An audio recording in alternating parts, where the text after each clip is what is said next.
गीता भागवत।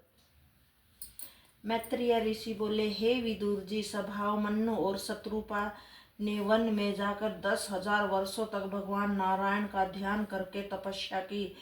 तब भगवान ने प्रसन्न होकर उन दोनों को अपना दर्शन दिया और बोले, मैं तुमसे बहुत प्रसन्न हूँ, अतः तुम मनोवांछित वरदान मांग लो। उस समय मन्नु और शत्रुपा भगवान के दर्शन करके बहुत ही प्रसन्न हुए और हाथ जोड़कर इस तरह कहने लगे कि हे भगवान, हमने जगत की रचना करने और राज सिंहासन का आनंद पाने के लिए तप किया, सो यह हमसे बहुत बड़ी भूल हुई है। हमें राज्य पाने की अपेक्षा मुक्ति पाने के लिए तपस्या करनी चाहिए। यह वचन सुनकर नारायण भगवान कहने लगे कि हे मनु महाराज, तुमने जिस कार्य के निमित्त मेरी तपस्या की है वह और उसके अंतंत्र तुम जो कुछ भी चाहते हो वह मुझसे मांग सकते हो। प्रभु को अपना ऊपर अधिक प्रसन्न हुआ देखकर मनु और शत्रुपा हाथ जोड़कर प्रार्थना करते हुए इस प्रकार बोले कि हे भगवान, हम लोगों की यह इच्छा है कि हमें आप जैसा पुत्र प्राप्त हो।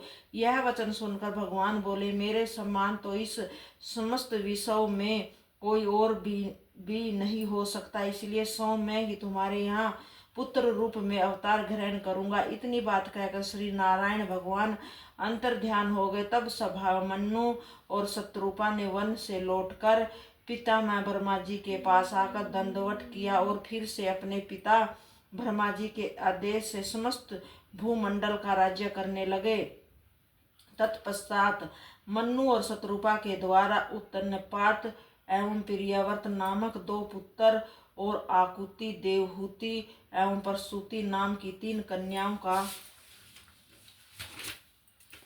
जन्म हुआ। उत्तानपात का पुत्र ध्रुव हुआ। प्रियव्रत पहले तो नारद जी के ज्ञानोपदेश से विरक्त हो गए थे, परंतु पुण्य ब्रह्मा जी द्वारा समझाने पर उन्होंने 7 द्वीपों का राज्य किया।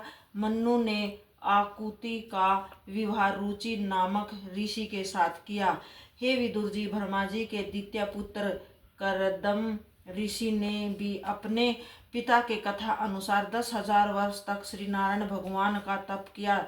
जब तप से प्रसन्न होकर भगवान ने उन्हें दर्शन दिया और वरदान मांगने को कहा, उस समय करदम ऋषि ने प्रभु को साष्टांग प्रणाम करने के पश्चात हाथ जोड़कर विनती करते हुए कहा कि हे प्रभु, मैंने सृष्टि रचना के निमित्त तप किया है, इसीलिए आप मुझको इसी के हेतु वरदान दीजिए। यह सुनकर भगवान कहने लगे, मैं तुम्हें यह वरदान तो देता ही हूँ, इसके अंतर तुम और भी कुछ भी चाहोगे तो वह सब तुम्हें प्राप्त होगा। और सुनो, आज से तीसरे दिन सभामन्यु अपनी कन्या देवहूति का विवाह तुम्हारे साथ करेगा, सो तुम उस विवाह को स्वीकार कर लेना। इस तरह वरदान देने के बाद श्री नारायण के नेत्रों में यह विचार कर आंसू गिरने लगे कि देखो, करदम ऋषि ने केवल विवाह के लिए ही 10,000 वर्ष तक ऐसा घोर तप किया। जिस जगह पर श्री नारायण के नेत्रों से आंसू गिरे थे वहां बिंदुसर नामक तीर्थ बन गया। यह तालाब अब तक कुरुक्षेत्र के पास उपस्थित है। इस तरह आंसू टपकाने के बाद नारायण भगवान ने करदम ऋषि से कहा कि हे ऋषि, जो प्राणी इस सरोवर में स्नान करेगा उसका मन धर्म कर्मों में लग जाएगा और उसके सारे पाप नाश हो जाएंगे। इतना कहकर त्रिलोकीनाथ अंतर्ध्यान हो गए। इसके बाद करदम ऋषि राजा सभामन्यु के आने की बाट देखने लगे। तीसरे दिन राजा मन्नु अपनी रानी शत्रुपा और पुत्री देवहूति के समेत रतन जड़ित सुंदर रथ पर सवार होकर बिंदुसर तीर्थ में आ गए और वहां स्नान करने के बाद उन्होंने करदम ऋषि के आश्रम में जाकर करदम ऋषि को साष्टांग प्रणाम किया।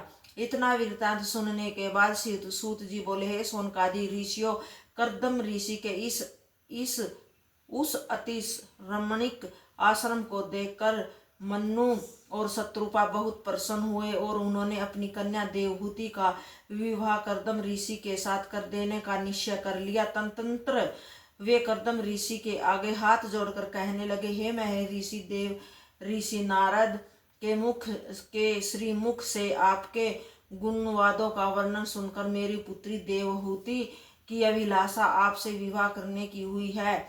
उसने अपनी मनो इच्छा को अपनी माता से कहा तथा मैं उसे अपने साथ लेकर आया हूँ। अब यह मेरी कन्या आपकी सेवा में यहीं रहेगी। मन्नू के यह वचन सुनकर कदम ऋषि ने अपने मन में बहुत प्रसन्न होते हुए कहा कि हे राजन, आपकी आज्ञा मुझे स्वीकार है। यदि कोई मनुष्य प्रेम सहित किसी को कुछ देता हो तो उसे अवश्य ग्रहण कर लेना चाहिए, नहीं तो पीछे उसको न लेने पर दुख होता है। परंतु जब आपकी पुत्री को संतान उत्पन्न हो जाएगी तब मैं घृत आश्रम को त्याग कर तपस्या करने के लिए चला जाऊंगा। कर्दम ऋषि की इस बात को राजा सभामनु ने स्वीकार कर लिया। जय गीता भागवत।